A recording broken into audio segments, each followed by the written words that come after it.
1, 2, 3, 4, 5, 6. Enfin, vous êtes beaucoup plus nombreux que ça. Donc, merci à toutes et à tous d'être avec nous pour cette conférence sur le content marketing qu'on a intitulée La décennie du grand malentendu. Alors, quand on parle de malentendu, on parle d'incompréhension. Mais la question, c'est qu'est-ce qu'on n'a pas compris aujourd'hui en matière de contenu ? Est-ce qu'on n'a pas compris les usages? Est-ce qu'on n'a pas compris la finalité d'un contenu? Est-ce qu'on ne s'est pas compris nous-mêmes? Peut-être un peu de tout ça. Et du coup, avec nos invités, on a décidé de focus vraiment sur un gros malentendu en matière de content. Donc, on va en discuter ensemble avec Cindy Bétan. Bonjour Cindy. Bonjour à tous. Tu es, pardonne-moi, Impact and Communication Leader chez Cision. À tes côtés, Jémy Meillet, tu es responsable marketing chez Acanexia. Bonjour. Bonjour. Et tu es aussi à côté de Mathieu Fischer. Bonjour Mathieu. Hello. Tu es directeur associé chez Aressi. Et enfin, pour finir les présentations, Xavier Tranois, cofondateur de Sigilium. Bonjour Thomas. Tout est bon. Alors, on va parler malentendu. Chacun est venu avec un gros malentendu. Et puis, ce que je vous propose, c'est que ce soit le plus animé possible. J'imagine que ça devrait vous faire réagir les uns et les autres. Donc, je vais commencer avec toi, Cindy. Alors, moi, si je devais citer un malentendu, ce serait la fameuse phrase « Content is king ». Ça fait 10 ans qu'on nous répète ça, 15 ans. Et j'ai l'impression qu'on s'est tous mis à faire du contenu, mais comme des fous. Et il me semble qu'on a un petit peu oublié en route le fait que produire, c'est bien, mais diffuser, c'est mieux. Et j'ai l'impression qu'on produit de plus en plus pour additionner des influences mineures plutôt que de produire moins et essayer d'avoir un réel impact avec ces contenus en travaillant la diffusion, l'influence, le sens. Est-ce que c'est pas le même problème qu'on a souvent sur des événements? On passe beaucoup de temps à organiser un événement, on mobilise énormément de gens sur place le jour J, et puis on oublie souvent qu'après, il faut suivre les leads, etc. Et là, souvent, on n'a pas prévu le temps dans les équipes. Moi, je pense que tout est lié. Le truc, c'est de dire arrêtons de faire, faisons moins, mais effectivement, faisons mieux avec ce qu'on a. Et on gaspille, en fait. Et tout le monde se rend compte qu'on n'est plus dans ce monde-là. Donc, stop au gaspille, recyclons, réutilisons.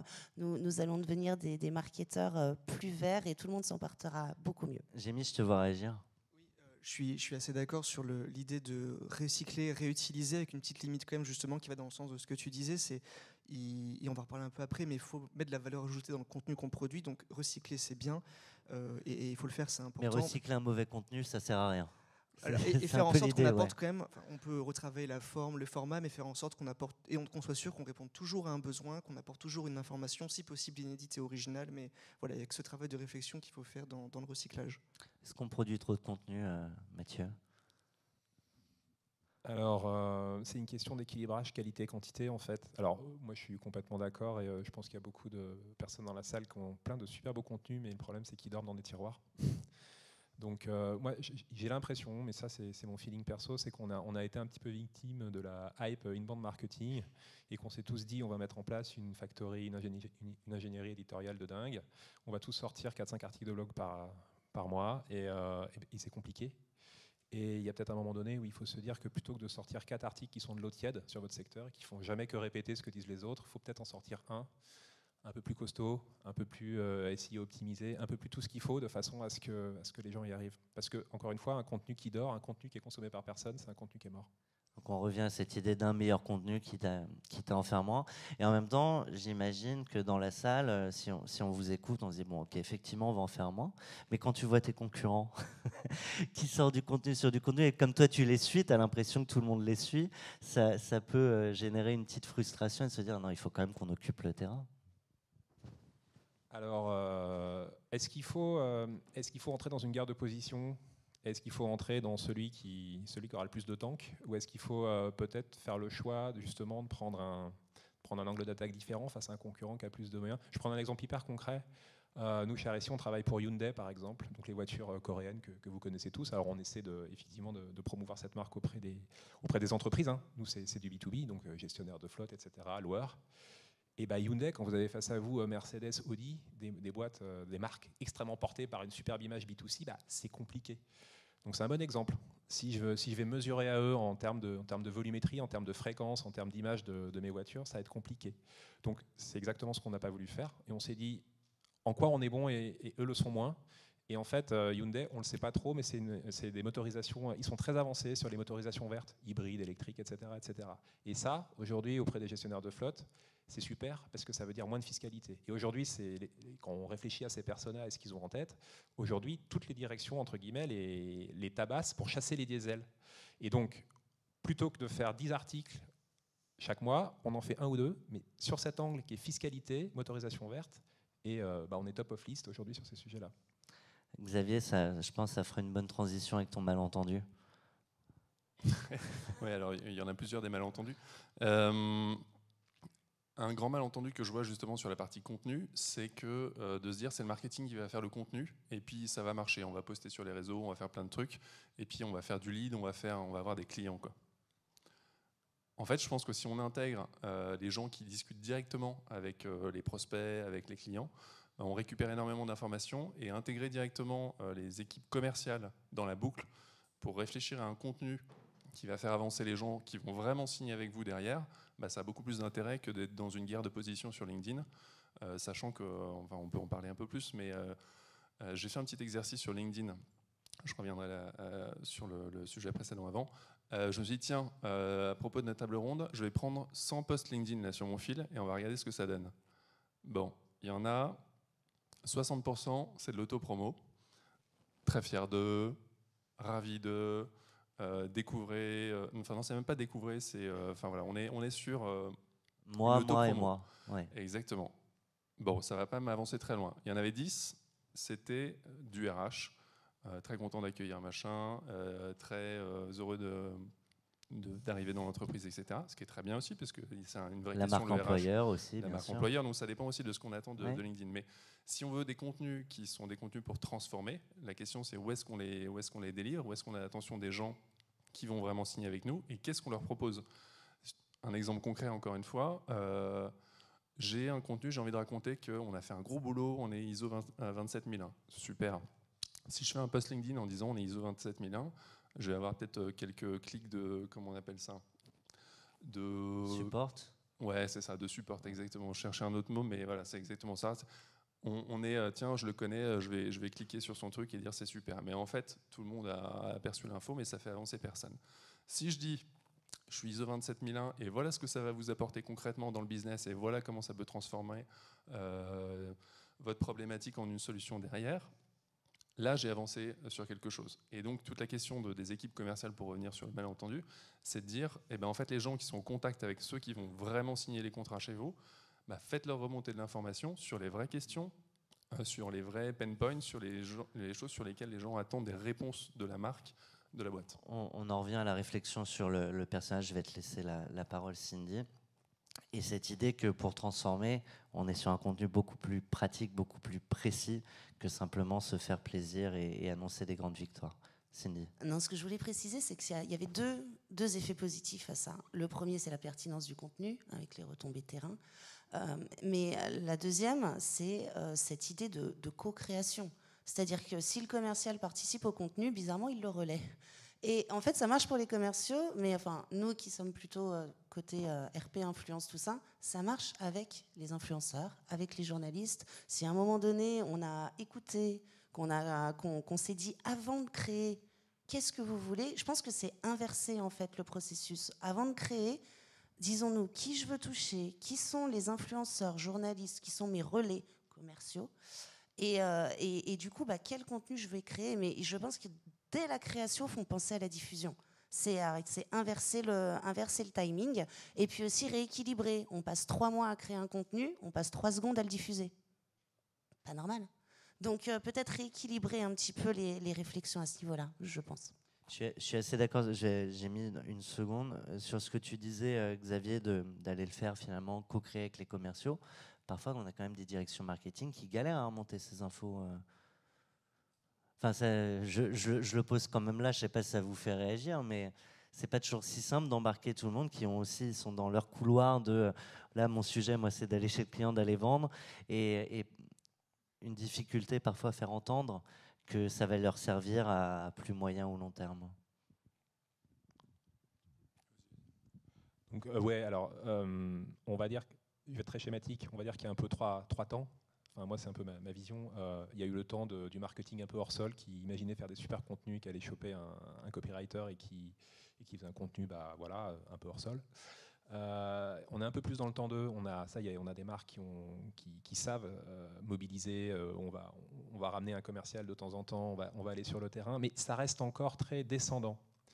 Et ce qu'on essaie de faire, et je pense que c'est un peu la bagarre qui vient, c'est d'avoir au contraire quelque chose de remontant, c'est-à-dire, comme tu dis, embarquer tes commerciaux et régulièrement prendre la température, les mobiliser et remonter de l'insight et les sujets de demain, les sujets qui vont faire le business. Alors ensuite, je te vois réagir, je sais ce que tu vas dire.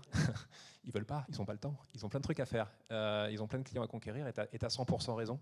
Donc là, on rentre plutôt dans une problématique, c'est même presque une problématique d'engagement et de change. Comment est-ce que tu leur fais comprendre que tu leur amènes à leur prime de demain, parce que c'est des commerciaux. Et donc là, à mon avis, c'est très expérimental encore, parce on est en train d'explorer cette voie. À mon avis, il faut se trouver quelques ambassadeurs, quelques commerciaux un peu plus awake sur le sujet, leur faire leur petit contenu, les aider à l'opérer, eux, en ABM, sur leurs prospects chauds, etc. Et d'exemple en réussite, convertir, entre guillemets, les adopteurs un peu plus tardifs. Cindy. Juste en 2 secondes, moi je suis d'accord, dans un monde parfait, c'est exactement ce que je voudrais, étant donné que moi, les commerciaux chez Cision, même s'ils sont très bien, mais en tout cas, effectivement, ils m'accordent pas ce temps-là. C'est vrai que j'ai pas mal recours au social listening pour finalement aller chercher les retombées terrain. Ça va plus vite que demander aux commerciaux. Mais oui, c'est par défaut, on va dire. Et encore faut-il avoir des commerciaux, je vais en reparler un petit peu après, mais dans certaines fonctions, on est avec des auditeurs experts comptables qui sont ceux qui vont vendre l'émission et réaliser l'émission. On a un niveau de difficulté supplémentaire pour récupérer ces retours terrain, donc il faut mettre en place d'autres dispositifs pour réussir à écouter le marché, savoir quels sont les sujets, comment ne pas juste dire un sujet comme tout le monde, mais apporter un point différenciant et un vrai élément informatif sur ces sujets. Tout à l'heure, juste avant d'entrer, je discutais avec un responsable marketing de très très grand groupe. Ils avaient pensé un contenu ultra smart. Il fallait maintenant aller chercher les clients. Et il y avait cette idée que c'était un peu mon précaré, mon contact que je veux pas partager au marketing. Est-ce que je vais déranger mon client? Enfin, il y a aussi un peu cette idée-là de... C'est un sujet qu'on ressent au quotidien dans l'utilisation des CRM, par exemple. C'est un cauchemar, mais il y a un gros travail justement de conduite du changement là-dessus et d'expliquer en quoi est-ce que c'est bien de partager et de montrer l'exemple, comme tu disais tout à l'heure aussi, dans la création de contenu et de succès avec les commerciaux. Mathieu? Oui, effectivement, parfois, tu n'as pas forcément les commerciaux sous la main. Et puis, alors, un truc bête, hein, un bon réflexe à avoir, souvent, les marques, elles sont un peu recroquevillées dans leur stratégie de contenu. On parle de soi, on parle de son offre, alors ça, pas trop, mais ça, on a compris. Mais en fait, élargissez. En fait, pourquoi est-ce qu'on serait tout seul à parler d'un sujet, même si c'est sur son blog, même si c'est sur son fil. En fait, pour Hyundai, je vais reprendre cet exemple, il y a plein de concessionnaires qui ont des trucs à dire, il y a plein de partenaires qui ont des trucs à dire, il y a plein d'instituts d'études en France sur les nouvelles motorisations qui ont des trucs à dire. Et franchement, quand on est 5 à raconter un truc, c'est plus intéressant que quand on est Hyundai tout seul. Donc il y a cet esprit d'ouverture. Exactement. Ouais. Alors, même quantitativement, hein, en termes de répercussion et de cascading sur les réseaux, mais tout simplement même en termes de qualité du contenu. Sur le fond, oui. Tout simplement. T'as le micro, tu partages un malentendu avec nous? Du coup, j'y vais avec mon malentendu. Ouais. Alors moi, c'est très prosaïque. Hein. Moi, c'est le malentendu un petit peu de l'objectif et du résultat, tout simplement parce que je vois encore des gens venir nous voir et nous dire j'ai envie de faire du contenu parce qu'on me demande de rapporter 200 litres dans 3 mois. Et donc, non. C'est un peu plus compliqué que ça. Il ne faut pas faire du contenu parce que c'est à la mode. Qu'est-ce qu'on attend du contenu? Je vais revenir sur ce que je disais tout à l'heure. On a beaucoup vécu sur cette hype de l'inbound marketing en se disant je vais faire du contenu, tout le monde va le voir, ça va commencer à me nourrir un pipe, ça va me ramener plein de monde, etc. etc. C'est plus compliqué que ça. Ça ne ramène pas forcément tant de monde que ça et pas forcément les bonnes personnes. Avec une ribambelle de TPE, etc. C'est quand même un filet grande mile, l'inbound marketing. Moi, je vais juste dire, je ne vais pas en faire une dissertation d'1 heure, je voudrais juste dire que ça a un petit peu déformé notre vision, ça a vraiment ancré le contenu dans des problématiques SEO, etc., qui sont très bonnes, mais moi, je veux juste rappeler une chose, Quand vous envoyez du contenu à quelqu'un qui ne vous connaît pas, il y a une chance sur 10 qu'il le lise. Quand vous envoyez du contenu à quelqu'un qui vous connaît déjà, il y a déjà une chance sur 2.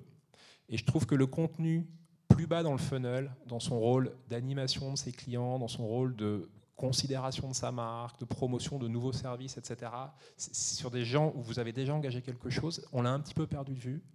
Et je me demande s'il n'y a pas un petit retour de balancier sur le fait que le contenu soit plus seulement un truc en amont, un blog qui vous ramène soi-disant les clients de demain, mais carrément un outil en bas de conversion au service des commerciaux, vraiment. On peut voir la visibilité tout là-haut qui a aussi ses intérêts, mais à la fin, c'est clair. Comment on crée ce contenu, parfois les yeux dans les yeux avec son client ou son prospect, où on va créer une relation. Vous voulez réagir sur cette notion de l'objectif de lead, de transformation, Xavier, Cindy? Moi, je suis assez d'accord sur le côté l'inbound marketing. Ça nous a fait devenir un peu fou, mais c'est un peu la même idée que content is king, parce que pas d'inbound marketing sans content, et c'était la même époque. Après, effectivement, ça marche pas nécessairement. Alors, je pense qu'il y a une vraie stratégie de marque et d'expertise à mettre en place, surtout quand on est en B2B. Mais effectivement, ça fonctionne pas nécessairement de dire je mets un livre blanc, comme ça je vais avoir 800 téléchargements et puis on va les réchauffer et puis ça va devenir des hot leads. Nous, c'était des trucs comme ça. Et sauf qu'on s'est rendu compte qu'il y a des warm leads, donc les trucs tièdes, qui ne seront jamais chauffés. C'est-à-dire qu'il y a cette histoire de ranking du lead.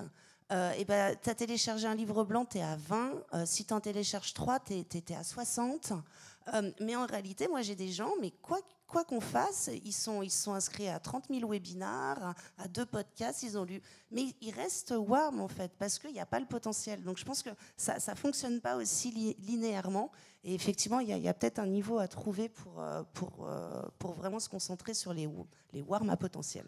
Et du coup, ça passe de content is king à le contenu est roi, le contenu est ROI. Ouais. C'est peut-être ça. J'ai mis un gros malentendu pour ne pas laisser ce silence s'installer. Un gros malentendu, donc ça va reprendre des éléments qu'on a dit tout à l'heure, mais c'est quelque chose que je vis au quotidien, c'est penser qu'on peut sortir du lot en disant la même chose que tout le monde. Donc c'est la difficulté qu'on rencontre lorsqu'on a justement pas facilement des retours terrain, lorsque on n'a pas forcément de commerciaux et les personnes qui vont rencontrer les clients sont très peu disponibles. Dans mon métier donc de l'audit, expertise comptable, conseil, on a des sujets qui nous tombent facilement sous la main. C'est toutes les nouvelles normes, les nouvelles réglementations, les mesures mises en place par l'État pour soutenir les entreprises. Bref, on a tous ces informations. C'est important pour être crédible et ça permet de créer une sorte de bruit de fond, mais c'est pas avec ces mêmes contenus qu'on va sortir du lot. Et il se trouve que tous mes confrères communiquent sur les mêmes choses et nous aussi c'est important, mais il faut réussir à se démarquer par rapport à ça et trouver comment on va pouvoir apporter une information supplémentaire. Donc les solutions les plus simples, ce serait de faire moins et faire un petit peu mieux. Et par exemple, je vais reprendre un exemple qu'on parlait tout à l'heure, et notamment la presse, je trouve que c'est un très bon exercice pour déterminer un objectif et pas juste dire on est là, on a une nouvelle actualité. Je donne un exemple très concret. On a lancé cette année un service de restructuring financier pour soutenir les entreprises en difficulté et pour ne pas faire juste un communiqué de presse pour dire coucou, on a un nouveau service. On va faire une analyse, un état de la situation des entreprises en difficulté en France et donner de vraies informations exclusives si possible pour enrichir justement et nourrir ce donner de la matière, en l'occurrence aux journalistes. Et quelque chose de nouveau. Et qui peut intéresser d'ailleurs vos clients et futurs prospects. Absolument, oui, c'est l'idée.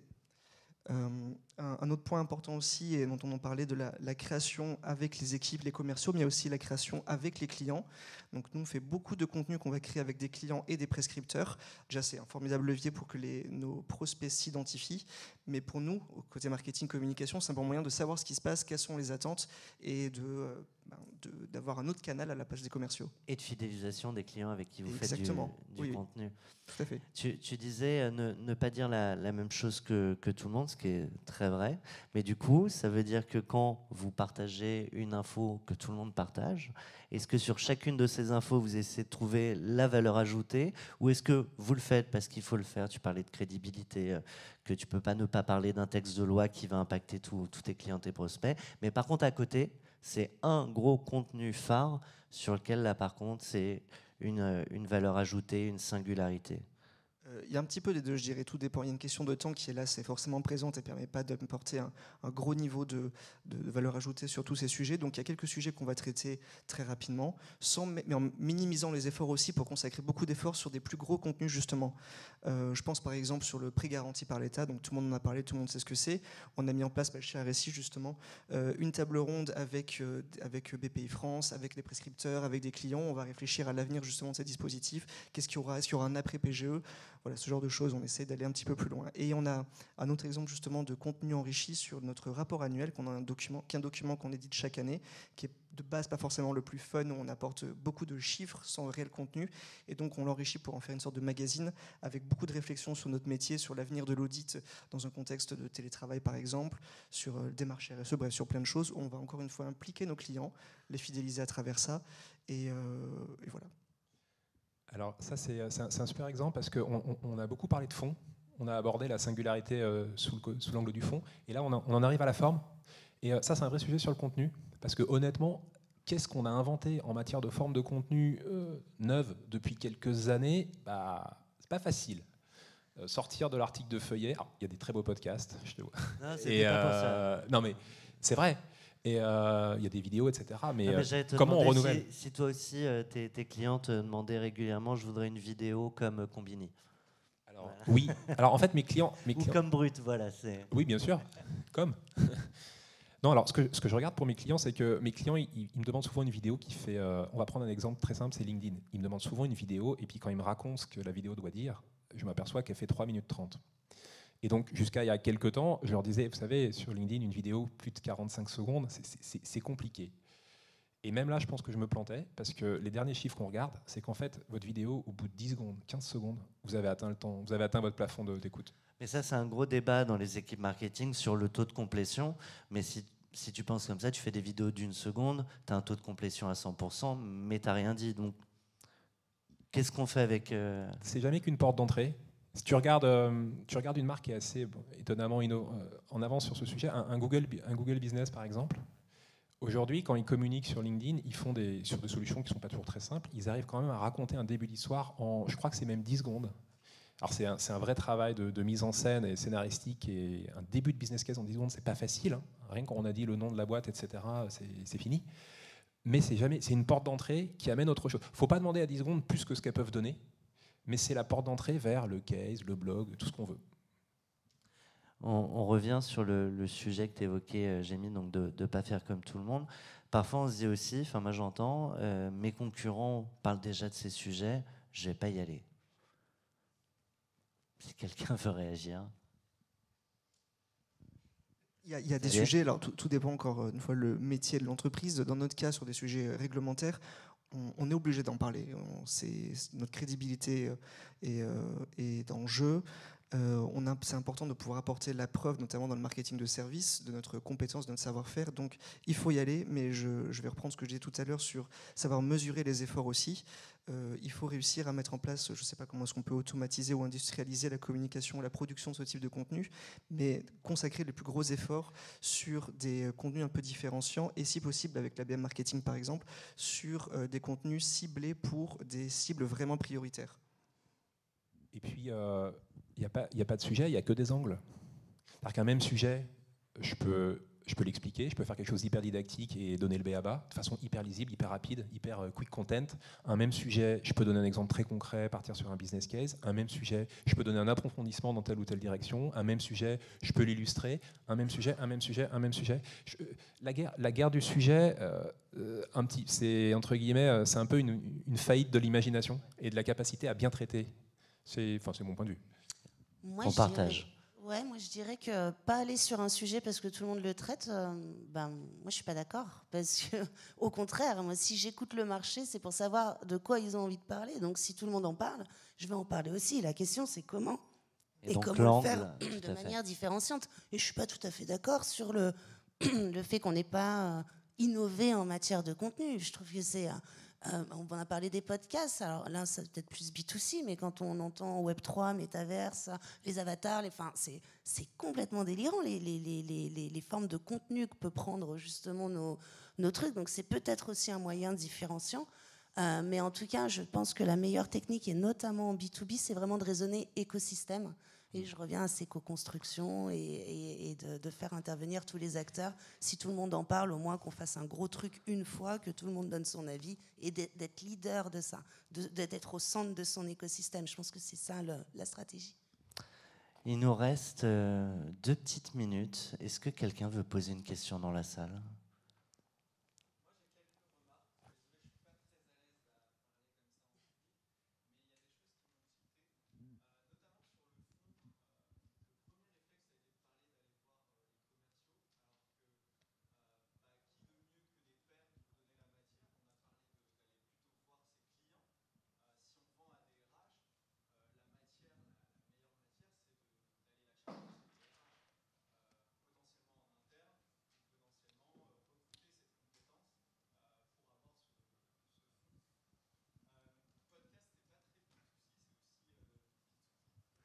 J'ai pas voulu te reprendre, mais je suis complètement d'accord.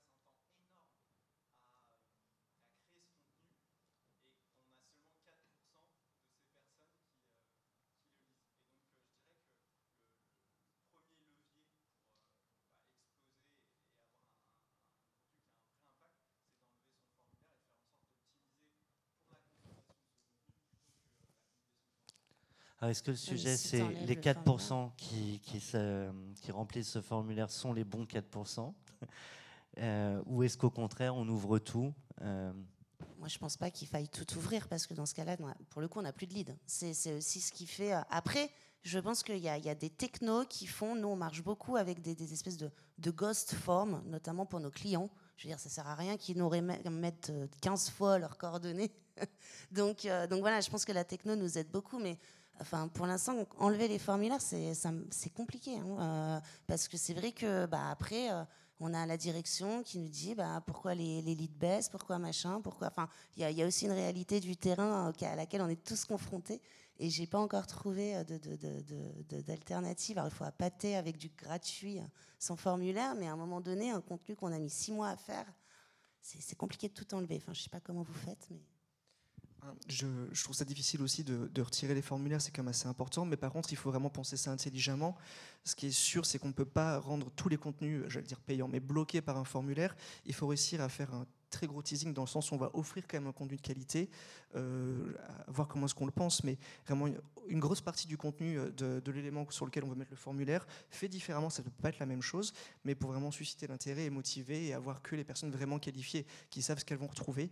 Mais ça me semble difficile de tuer le formulaire complètement. Mais bon, il faut le penser intelligemment et voir quel contenu on met gratuit et lequel gratuit, accessible librement et lequel on met derrière. Et puis il y a une question des canaux de diffusion aussi. La question du formulaire, c'est pour des gens qui arrivent un peu de nulle part sur une page, peut-être parce qu'ils sont rebondis sur un post LinkedIn ou autre. Après, il y a tout le contenu qu'on va délivrer à tous les gens qui sont déjà dans le funnel. Et moi, je rejoins beaucoup ce que disait Mathieu tout à l'heure. C'est qu'en fait, il y a un vivier de gens qui ont envie de travailler avec vous, qu'il y ait déjà des points de contact une fois ou deux, et sur lesquels il y a besoin de délivrer du contenu. Et là, vous avez un email, vous avez déjà de l'information. Et en fait, il faut nourrir ça avec un certain nombre de lever les objections là-dessus, sur les différentes questions qu'ils peuvent avoir, et d'où la notion de co-construction, évidemment avec des équipes métiers, évidemment avec des gens, tous les gens qui vont être en contact avec ceux qui vont à un moment prendre une décision pour vendre, pour acheter le service ou le produit.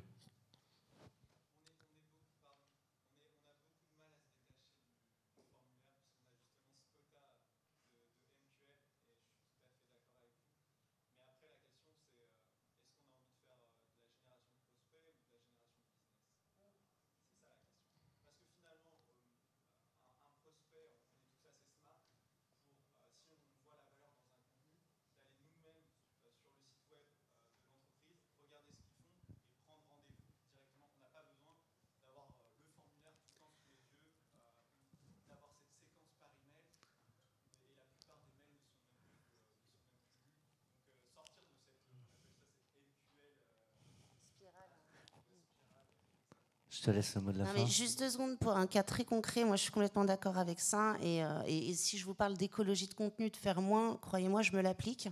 Et cette année, on a envoyé beaucoup moins d'emails, on a produit beaucoup moins de contenu. On est à moins 30% de warm lead à aujourd'hui par rapport à l'année dernière. Mais en fait, je m'en fous.